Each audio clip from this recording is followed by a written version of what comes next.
What's up, YouTube? This is Too Raw for TV. Right before I go into this video, I want to remind you guys, if you're watching this video and you haven't subscribed yet, please subscribe to Too Raw for TV. If you haven't hit that notification bell, please hit that notification bell so that you be notified of any video drops on my channel as soon as it drops. And if you like or at least appreciate the content that's on this channel, please hit that like button. These are things that will help not only my channel, but other channels that you're subscribed to in the LDBC will be that much stronger. If you also want to show love for Too Raw for TV, want to contribute to Too Raw for TV, you can do so in the links provided in the description box below via the PayPal or the Cash App. And also you can show love for Too Raw for TV by signing up to the Patreon. On the Patreon, for only $2 per month, I'm able to talk about stuff on there that I can't talk about on YouTube. And I do take video requests. And I do talk in a way on the Patreon I can't talk on YouTube. Now, I want to mention a milestone that James Harden of the Houston Rockets is about to reach. Tonight, the Houston Rockets play the Miami Heat. And right now, coming into this game, James Harden ranks 122nd all time in pro basketball history in missed shots at 6,992. He's just behind Mike Bibby and his good friend, former teammate, Chris Paul, who played a lot more seasons than James Harden. But he's right behind those guys. And this game tonight, with his 8th missed shot, which might come in the first quarter the way he's playing, he's going to reach the 7,000 missed shot milestone. And that'll put him roughly halfway toward his goal of usurping Kobe Bryant and becoming, in James Harden's rightful place, the greatest chucker and the greatest shot jacker of all time. Because he's not the greatest scorer of all time. Anybody that knows basketball knows he's not the greatest scorer of all time. But he is the greatest shot jacker of all time. No one can take it away from him. And right now he's on pace to miss 1,312 shots. I don't think he's going to keep that up.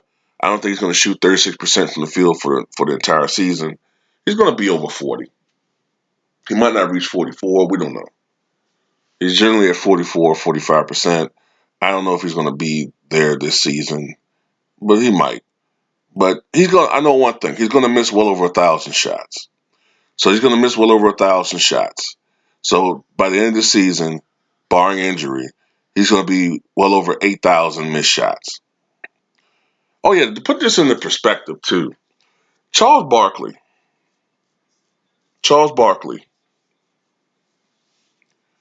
for his career, missed 7,200 shots.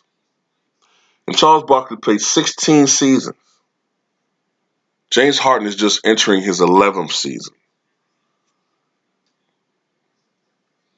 So, probably, I don't know, you do the math.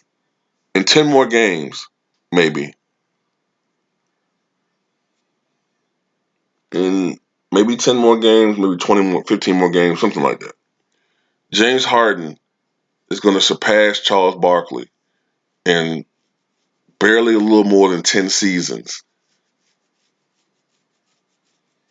to what it took Charles Barkley 16 years to do.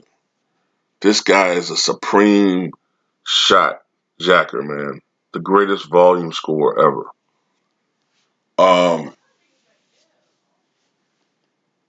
Next year, barring injury, he'll miss another 1,000 shots, and then he'll be at over 9,000 shots. And then he's going to be, after 12 seasons, I think it's 12 seasons, what it took Shaquille O'Neal 19 seasons to do. Then afterward, he's going to be over 10,000 missed shots. And then if he's in the same situation where he gets the green light, and as you get older, you become less accurate. You can't create the same separation. You don't have quite the same speed. You tend not to drive as much to the basket, rely more on your outside shot. So your field goal percentage is going to drop. So he's going to miss more and more shots as he gets older. Um, if he plays as long as a Kobe Bryant or anywhere near that, 16, 17 seasons, then I'm going to tell you something. James Harden is going to surpass Kobe Bryant. He's going to be the all-time leader in missed shots. Kobe Bryant right now is the all-time leader with 14,481 missed shots. And James Harden looks at that total and says, hold my beer. Because I think he's going to break that record. And I think it's not going to be close. I think we're going to see a lot of bricks the next 2 or 3 seasons from James Harden. A lot of them. It's going to be a barnyard full of bricks after 2021. I mean, it's going to be so many bricks that Jimmy Carter's going to give him a call and ask him he deliver some of them bricks so that he can use them for Habitat for Humanity to build homes for a lot of these people. Because you can't waste all these bricks, you know. Um, Look, I know some of you about like, why do you hate on this guy so much? Um, if James Harden received absolutely no hype whatsoever, and he didn't call himself the greatest scorer ever, and yes, he did call himself that because he agreed to a commercial where he's called that, so he believes that. Okay, I wouldn't be on him so much. But I don't like people like him, like Draymond Green, like others who toot their own horn, and the game don't back up the talk or the hype. I don't like that. I've said before, he wears number 13, okay? And we all know who wore number 13, the most famous basketball player to ever wear that number. And so we know what James Harden is all about. He's about individual numbers, individual accolades, regular season awards. But as great as Will Chamberlain was, a lot of times we didn't see that greatness translate to the regular season, the postseason. Now, Will Chamberlain did win 2 NBA championships, so that's his legacy, his saving grace. He was a champion. James Harden has yet to show that. Now, Will Chamberlain didn't win a title until he was 30 years old. So James Harden has just turned 30 years old. So uh, does he still have time to win a championship? Yeah, but I just don't see it. I don't see any scenario where Harden ball wins a title. It's entertaining to watch from time to time, especially against mediocre team with subpar defenses. Yeah, it can be a little entertaining especially if you're a younger fan and you watch this guy, chuck up 30 shots and shoot 20 free throws, and yeah, it can be entertaining to see him have a 50-point game or something like that. But for the most part, in the playoffs, um, this doesn't work. The refs tend to swallow their whistles a little bit more in the playoffs. He doesn't get the same calls. He gets frustrated. And because he doesn't play defense, and because, increasingly in the playoffs you're playing against superior opposition, you begin to see the holes in his game more, and you see the liability that he is on the other end of the floor. And we all know what he does when his team needs him the most, oftentimes, which is that not showing up. And we already know what's going to happen. This team's not going to win a championship. They're not. Westbrook a lot of times chokes in certain situations, but this guy, James Harden, is the king of choking. So, until James Harden shows otherwise, this is the most I can see out of him, and that's uh, becoming the all-time leader in missed shots. I mean, and that's going to be a side effect from this guy shooting the ball so much. And the thing about it, people don't even seem to care anymore.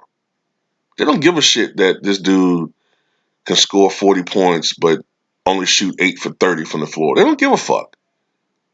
They don't care at all. If you mention it, somehow you're hating. So it's like people don't even want to hear the truth anymore. People just want to stay ignorant and stupid. So so so be it, man. If you want to root for a loser, go ahead. You know, wallow in your wallow in your ignorance.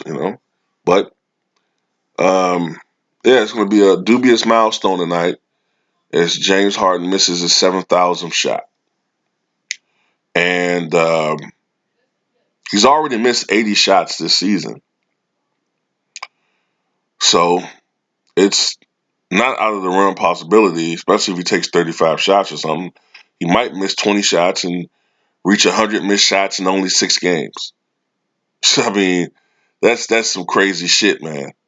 I'm telling you, if this guy was not getting to the foul line 16 times a night, he would not even be in amongst the scoring leaders, let alone the scoring leader. It's ridiculous. This guy's taking 16 free throw attempts a game. 16 free throw attempts a game. That's the most of any player. Not saying that he's going to sustain that, but that's the most of any NBA player outside of Will Chamberlain in his best years. I think the 50-point year, and I think the 45-point per game year.